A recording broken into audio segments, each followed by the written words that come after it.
Maintenant, ça suffit. Arrêtez d'écarter les agents publics des décisions et donc faites-nous la place.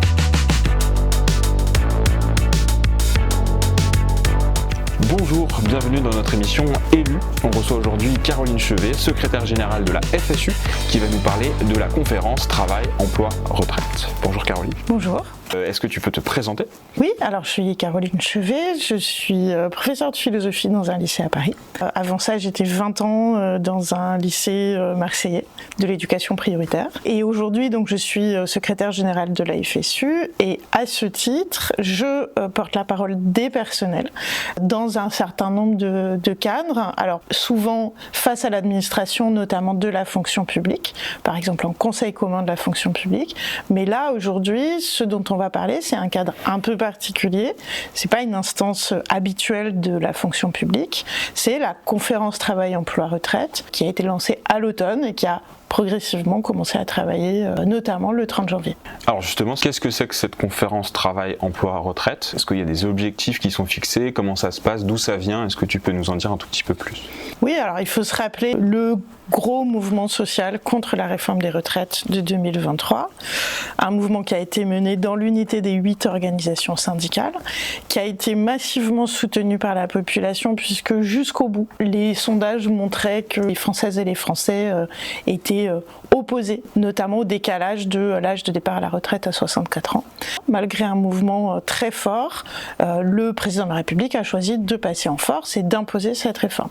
À la suite de ça, on a une situation politique qui est complexe, dont on voit les effets. On a vu 2024. À la rentrée donc 2025, de nouveau un mouvement social fort contre le projet de budget pour la sécurité sociale et pour l'État, qui porte à nouveau, dans l'unité des 8 organisations syndicales, le sujet des retraites. À ce moment-là, la pression est quand même très forte, et c'est ce qui a conduit le Premier ministre à annoncer une mesure de, donc lui dit suspension de la réforme des retraites, nous on a dit décalage, c'est plus clair quand même, c'est-à-dire simplement l'application est décalée à 2028, et au même moment, il annonce l'ouverture de discussions, c'est la fameuse conférence Travail, Emploi, Retraite. Contrairement à ce qui s'est passé l'année dernière pour le fameux conclave annoncé par Bayrou, la FSU cette fois-ci est pleinement présente. Tu disais, contrairement à ce qui s'est passé à ce conclave, qu'est-ce qui s'est passé à ce conclave ? Comment ça s'est passé ? Alors l'année dernière, au moment du débat parlementaire sur le budget 2025, le gouvernement Bayrou, à ce moment-là, annonce comme une forme de compromis, qu'il ouvre quelque chose qu'il appelle bizarrement un conclave, avec un vocabulaire qui est assez inédit quand même, pour parler dialogue social, pour rediscuter sur le sujet des retraites et parvenir à un accord des propositions. Ce conclave, nous, on a dénoncé d'emblée que c'était une faute politique parce que dès le départ, il annonce que le sujet des retraites de la fonction publique est exclu et donc que les organisations syndicales qui représentent les agents et les agentes de la fonction publique sont exclus. On a à ce moment-là, autour de la table, invité en tout cas, les organisations patronales et les 5 confédérations, mais pas les organisations qui représentent en tant que telles la fonction publique. Nous, on dénonce ça à ce moment-là comme une faute. Ça veut dire que 20% des actifs sont écartés d'une manière sèche et quasiment méprisante de toutes les discussions sur les retraites. Alors même que toute décision sur les retraites du privé a forcément un impact sur les retraites du public. D'abord parce qu'il y a des mécanismes d'harmonisation, mais aussi parce qu'en fait aujourd'hui, les carrières de la fonction publique, elles ne sont pas aussi linéaires qu'elles ont été autrefois et qu'on a énormément de personnels dans la fonction publique qui ont été salariés du privé et qui donc sont concernés par les 2 régimes. Nous, on a considéré qu'à ce moment-là, c'est un camouflet infligé aux agents et aux agentes de la fonction publique qui pourtant étaient en première ligne dans les mobilisations. Au moment où le Cornu annonce qu'il fait une nouvelle conférence sociale travail-emploi-retraite, c'est-à-dire qu'il introduit le sujet du travail et de l'emploi pour le traiter en même temps que le sujet des retraites, ce qui est plutôt une bonne idée, qui faisait partie des demandes des organisations syndicales. Nous, à ce moment-là, on a poussé très fort pour dire maintenant ça suffit, arrêtez d'écarter les agents publics des décisions et donc faites-nous la place. Et on a été entendu. C'est une première chose quand même positive qu'on a arrachée parce que ça s'est pas fait tout seul, ça a supposé vraiment de se défendre et d'argumenter. Mais aujourd'hui, l'organisation de la conférence, elle fait une place importante aux enjeux du public et elle s'efforce de traiter le public et le privé en parallèle, sans non plus se priver d'espaces où on traite quand même séparément certaines choses parce qu'il y a des enjeux spécifiques aussi. Donc maintenant la FSU participe aux discussions. Alors on peut se poser la question pourquoi est-ce que la FSU participe désormais à ces discussions? Qu'est-ce que la FSU fait dans cette conférence travail emploi retraite? Alors la première chose, c'est que nous on considère que tout ce qui touche aux retraites, c'est un enjeu de société global. Et donc on a des choses à y dire. Pour nous, la question politique au sens large à se poser, c'est quel niveau de vie on veut assurer aux actifs au moment où ils passent à la retraite et pour la suite de leur vie, après une vie passée à travailler.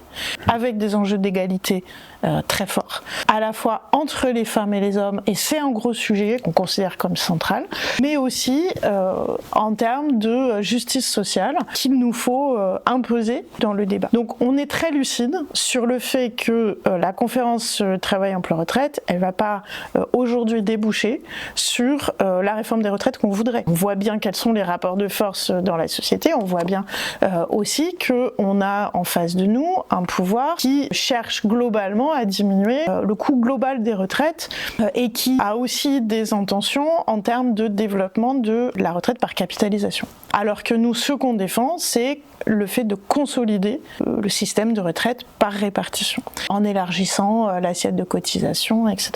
Donc on n'attend pas des miracles. Par contre, il y a un certain nombre de sujets qu'on veut porter, ce qu'on appelle les polypensionnés, c'est-à-dire justement la complexité des situations de ceux qui ont fait des allers-retours entre le public et le privé, le sujet des retraites des femmes, la question des droits familiaux et conjugaux, la question aussi de la CNRACL, c'est la caisse de retraite de la fonction publique territoriale. Et puis l'autre raison qui est centrale en fait, c'est qu'il faut être à l'endroit où ces choses se discutent, parce que c'est à cet endroit-là qu'on voit arriver les mauvais coups. Si on n'y est pas, on laisse s'installer un discours un peu lénifiant, en apparence consensuel, qui dirait que les retraites des fonctionnaires coûtent trop cher, etc. Mais non. Nous, ce qu'on fait là-dedans, c'est aussi contrer ces discours-là, parer les mauvais coups, montrer notamment que ce qui continue d'être dans les esprits d'un système universel, alors qui est plus appelé à point, mais qui est quand même à la carte, ou autre, qu'on a combattu en 2019, pour nous, ça n'est pas aujourd'hui la bonne réponse.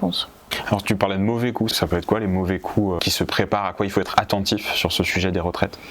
Globalement, le montant des retraites, notamment dans la fonction publique, baisse. Ce qu'on appelle le taux de remplacement, qui est fixé normalement à 75% de la rémunération en activité, baisse progressivement, du fait notamment des réformes des retraites précédentes. Ce que le gouvernement promeut, et le patronat aussi, c'est que face à la baisse du niveau des pensions, il faudrait développer de la capitalisation. Pour compenser, nous, ce qu'on considère, c'est que la capitalisation, ce n'est pas une solution solidaire, c'est aussi une solution très risquée, parce qu'on a quand même le souvenir qu'en 2008, les fonds de pension qui se sont effondrés, c'est aussi des vraies personnes qui ont perdu leur retraite aux États-Unis, que nous, ce qu'on défend, c'est la solidarité entre les générations, entre les actifs et les retraités. Donc typiquement, le mauvais coup, c'est ajouter un étage supplémentaire de capitalisation au système des retraites au lieu de consolider la répartition. Pour la FSU, est-ce qu'il faut rien changer au système des retraites ou est-ce qu'il y a des choses à modifier ? Alors déjà, il y a des choses à faire pour consolider le système par répartition. Un exemple de ce qu'on porte dans les discussions, c'est la question de l'âge auquel aujourd'hui on entre sur le marché du travail. Depuis plusieurs décennies, progressivement, la durée des études s'est allongée.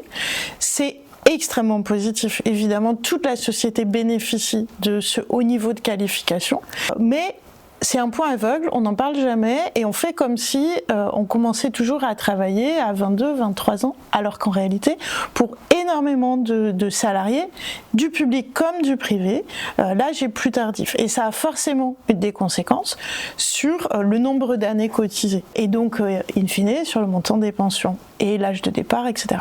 Nous, ce qu'on dit, c'est qu'il faut prendre en compte les années d'études dans le calcul des retraites. En parallèle, il y a aussi un accès à l'emploi qui est devenu plus difficile, des périodes de stage qui se sont allongées, des périodes de recherche d'emploi qui se sont allongées.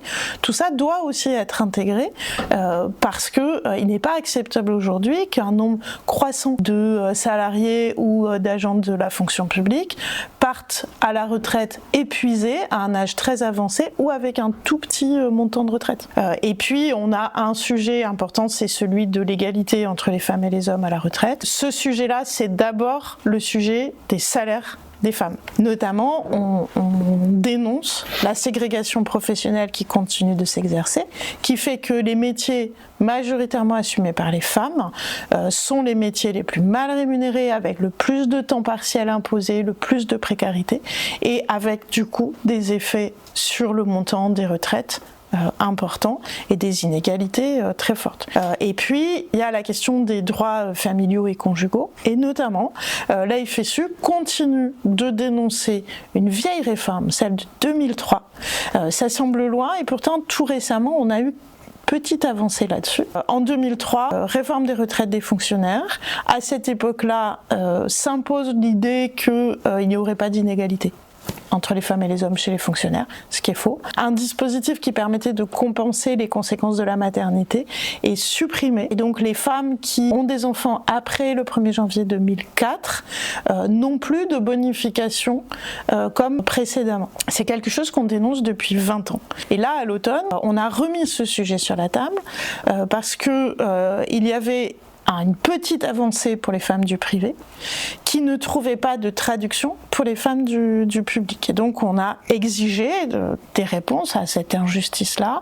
On a obtenu un trimestre supplémentaire de cotisation pour les femmes qui ont eu des enfants après le 1er janvier 2004. C'est insuffisant en fait pour retrouver l'existence des 4 trimestres. En tout cas, c'est une première brèche aussi et ça montre que la ténacité, ça paye sur des dossiers aussi techniques, aussi compliqués. Il faut vraiment pas lâcher sur les injustices qui sont créées à un moment. Alors, tu disais la ténacité, ça paye. Finalement, on a un décalage et non pas une suspension de cette réforme. Malgré ça, il y a encore des raisons d'espérer. D'abord, en 2023, si l'intersyndicale A8 ne s'était pas réunie, n'avait pas décidé qu'elle irait se battre contre cette réforme et en exiger l'abrogation, aujourd'hui, il n'y aurait plus de sujet.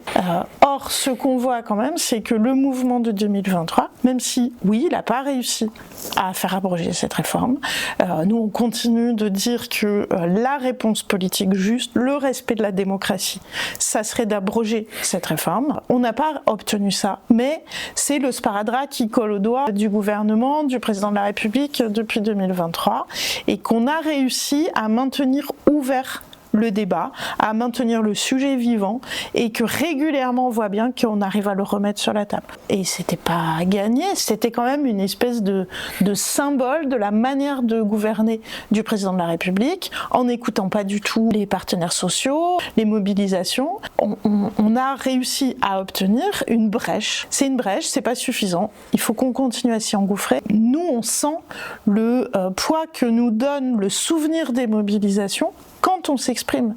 C'est ce qu'on a dit en introduction de la conférence le 30, c'est de dire nous on est là aussi pour ouvrir les fenêtres des discussions un peu feutrées de salon, pour entendre les slogans et se rappeler ce qu'il y avait écrit sur les pancartes et réentendre le bruit des manifestations, parce que c'est ça qui nous a conduits là. Nous on considère que oui, dans les années qui viennent, il va falloir reconstruire des mobilisations et continuer à se battre pour l'abrogation de la réforme des retraites, mais aussi pour obtenir de renforcer les retraites par répartition. Merci Caroline d'avoir répondu à toutes ces questions. Merci à vous de nous avoir suivis. On se retrouve donc pour un prochain épisode de Élu. Autre épisode, autre élu. À bientôt.